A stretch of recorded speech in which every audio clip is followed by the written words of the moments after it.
Hello, I'm Martin Huntz, and I'm the Director of Applications Engineering at Coherent Logix. Thank you for joining us for our demo today on ultra-low latency industrial inspection at the edge using the HyperX processor. The demo setup consists of a rotating turntable with M&M candies, a Gigi Vision camera, power over Ethernet switch, and HyperX processor. HyperX processor is driving an HDMI display, which you can see here. This demonstration is simulating an industrial inspection application using a streaming line scan sensor with integrated HyperX processing to enable ultra-low latency decisions for ejecting bad products from the process. Here's an example of this type of product showing coffee beans on a conveyor belt. The inspection algorithm implemented is a traditional computer vision flow of object segmentation, feature extraction, and analysis. Now, a little background on our HyperX 4th Gen memory network processor.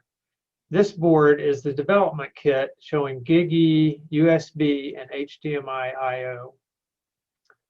This diagram shows the array of fully featured processors as circles embedded in another array of storage and communication nodes called data memory routers.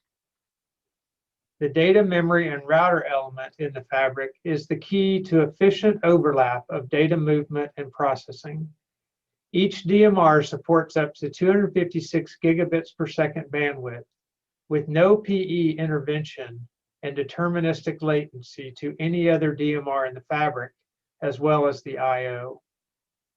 Here we see the camera view of the M&Ms on the turntable, with each captured frame streamed over the Ethernet using Gigi Vision.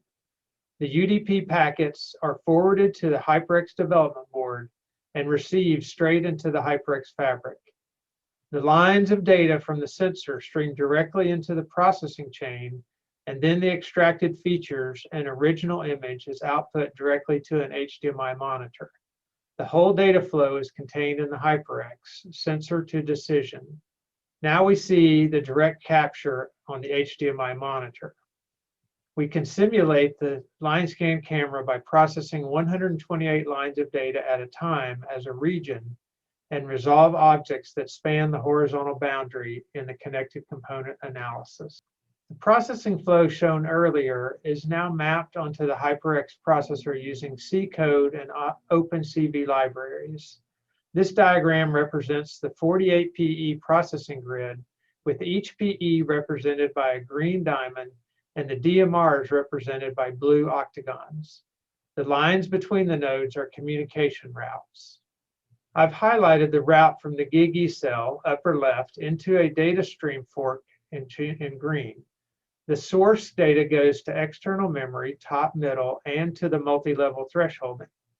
Pixels are then streamed to a logical OR operation, shown by the dark blue line, to create a binary background and object representation. Next, the stream is processed through a morphological closing operation shown in light blue and pink. The resulting cleaned up binary valued stream is sent to a parallel implementation of connected component labeling using 4 PEs as shown in magenta, and the resulting object descriptors are sent out on the communication link shown in tan. Finally, features describing each object are calculated in the shape and color analysis cell. Object descriptor structures are stored in external memory shown in dark yellow, and the source data from the bounding box around the object is retrieved from external memory shown in light yellow. The object descriptor, binary mask, and source data are sent to the SCA worker PE shown in red, and the results are output to the decision tasks shown in green. Final decisions on the pass-fail of each object is sent to the display on the teal communication channel. Now we will use our real-time control capability to interactively change the pass-fail criteria and observe the resulting overlays on the HDMI output. Black bounding boxes indicate passing, and various colors indicate the failure of a specific criteria. I will be showing the interactive change of criteria and then zoom into the RTC control window and the HDMI display for a detailed view. First, we turn on the bounding boxes, and then we enable a test of the object size with large objects failing. Red boxes surround the peanut M&Ms because they are larger than the plane. Next, we test objects' eccentricity calculated using central moments. Non-circular objects will fail this test and be highlighted by blue bounding boxes. We enable color filtering and then select all colors to fail except green M&Ms, indicated by the black bounding boxes on any green M&M and a bright green bounding box around the other colors. Finally, we combine the eccentricity filter and the green color filter to pass only the plain green M&Ms. I hope that's your favorite one.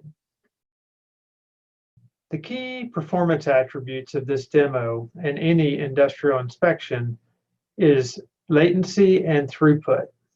In this diagram, you can see that the latency, or time to complete, is measured from the start of a frame, the first lines, through when the analysis is made of each object and a decision can be issued to eject bad material. The throughput is measured from one frame to the next frame completion. Here are the performance metrics that we obtained with this demo. We had a 2.5 millisecond latency time, and we processed 589 frames per second, or 1.7 milliseconds frame to frame. That was fully written in C and not optimized. We can support 4K line width in this algorithm, and the power utilized for the 50 PE processor running at 2 gigahertz is approximately 1 watt. We used one external DRAM, and only about 50% of the PEs were utilized for this part of the algorithm, leaving options for a neural network or other processing. Thank you for joining us for this video of the demo. We would love to talk with you further about how HyperX could be part of a solution for your computer vision and AI needs at the edge.